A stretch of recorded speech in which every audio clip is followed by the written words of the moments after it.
Many motorists resisted the first salvo of the Anti-Distracted Driving Act, which banned smartphones on vehicle dashboards. They complained they couldn't do without mobile navigation apps, and keeping their phones down meant taking their eyes off the road. Transportation authorities heard them and adjusted the laws implementing rules and regulations. Now, motorists can mount smartphones or GPS devices on their dashboards as long as they don't stick out beyond 4 inches of the surface. This is to keep the driver's line of sight clear of any distraction. As long as hindi naman siya grossly outside of the 4 inches, we will not split hairs on that also. Once it is mounted on a relatively safe zone, the presumption is the motorist was not in violation of the law.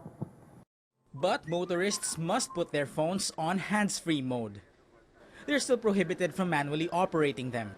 Authorities clarify the law does not cover dash cams. They are allowed and are best mounted on the rear view mirror.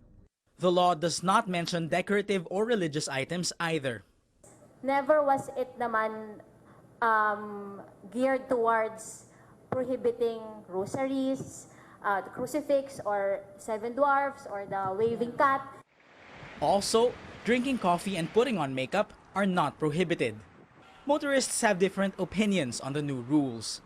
Line up side siya, pero hindi dito sa gitna, dito sa side. Kasi pag tumingin ka ng side mirror, ganyan, di ba?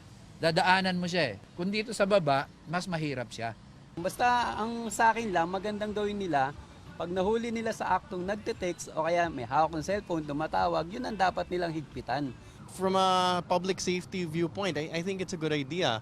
Of course, we need to guard against corruption, no, as with any law. And we need to guard against abusive enforcers. Just remember, calling and texting are still banned unless the driver has an emergency.